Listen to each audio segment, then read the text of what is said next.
নির্ধারিত সময়ে সবার মৃত্যু হবে। এটা মহান আল্লাহ তাআলার বিধান। মৃত্যুর আগে অসুস্থতা বা কোনো পূর্ব লক্ষণ দৃশ্যমান হলে মানুষের কাছ থেকে ক্ষমা চেয়ে নেয়ার, মহান আল্লাহ তাআলার কাছে তওবা করার সুযোগ পাওয়া যায়। কিন্তু আকস্মিক মৃত্যুতে সেই সুযোগ থাকে না।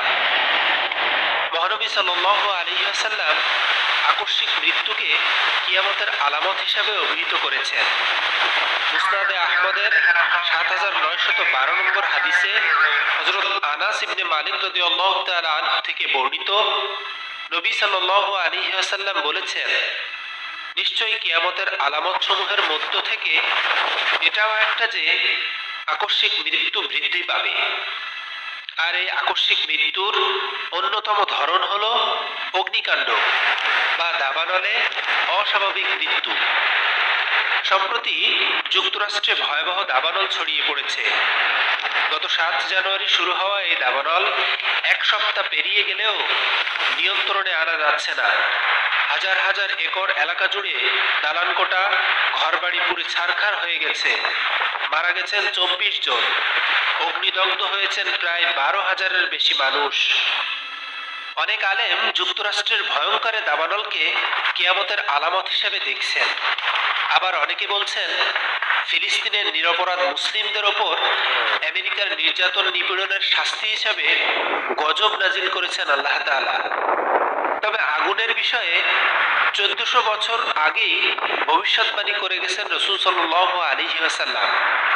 সহিহ মুসলিম শরীফের ২৯০১ নম্বর হাদিসে হযরত হুযায়ফা ইবনে উসাইদ আল গিফারি রাদিয়াল্লাহু থেকে বর্ণিত, তিনি বলেন, একদিন আমরা পরস্পর আলোচনা করছিলাম। এমন সময় রাসূল সাল্লাল্লাহু আলাইহি ওয়াসাল্লাম আমাদের কাছে এলেন।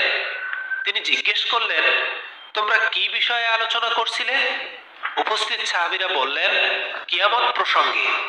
তিনি বলেন, কিয়ামত ওই পর্যন্ত কায়েম হবে না যে পর্যন্ত না তোমরা তার আগে 10টি আলামত দেখতে পাবে। ১, চারিদিকে ধোঁয়া ছড়িয়ে পড়বে। ২, দাজ্জালের আগমন। ৩, দাব্বাতুল আরদ। ৪, সূর্য পশ্চিম দিকে উদিত হওয়া। ঈসা ইবনে মরিয়ম আলাইহিস সালামের আগমন। ৬, ইয়াজুজ মাজুজ। ৭, পৃথিবীর পূর্ব প্রান্তে ভূমিধস। ৮, পৃথিবীর পশ্চিম প্রান্তে ভূমিধস। ৯, আরব ভূখণ্ডে ভূমিধস। ১০ ও সর্বশেষ নিদর্শন হলো ইয়েমেন থেকে আগুন, যা মানুষকে তাড়িয়ে হাসরের ময়দানে একত্র করবে। হযরত আবু হুরায়রা রাদিয়াল্লাহু তাআলা আনহু থেকে বর্ণিত সহিহ বুখারী শরীফের ৬৫২২ নম্বর হাদিসে বলা হয়েছে, নবী সাল্লাল্লাহু আলাইহি ওয়াসাল্লাম বলেছেন, কিয়ামতের দিন মানুষের হাসর হবে ৩ ভাবে। একদল হবে জান্নাতের আকাঙ্ক্ষী, জাহান্নাম হতে ভীত। দ্বিতীয় দল হবে যারা এক উটে ২ জন, ৩ জন, ৪ জন বা ১০ জন আরোহণ করবে। আর অবশিষ্ট দলটিকে আগুন তাড়িয়ে একত্রিত করবে। যেখানে তারা থাকবে আগুনও তাদের সঙ্গে সেখানে থাকবে। তারা যেখানে রাত যাপন করবে আগুনও তাদের সঙ্গে সেখানে রাত যাপন করবে। তারা যেখানে সকাল অতিবাহিত করবে আগুনও তাদের সঙ্গে সেখানে থাকবে। তাদের যেখানে সন্ধ্যা হবে আগুনেরও সেখানেই সন্ধ্যা হবে। আগুন শুধু মানুষের উপকারে রান্নার উপকরণ হিসেবে নয়, আগুন কখনো কখনো আযাব হয়েও আসে, কখনো কখনো এটি অপমৃত্যুর কারণ।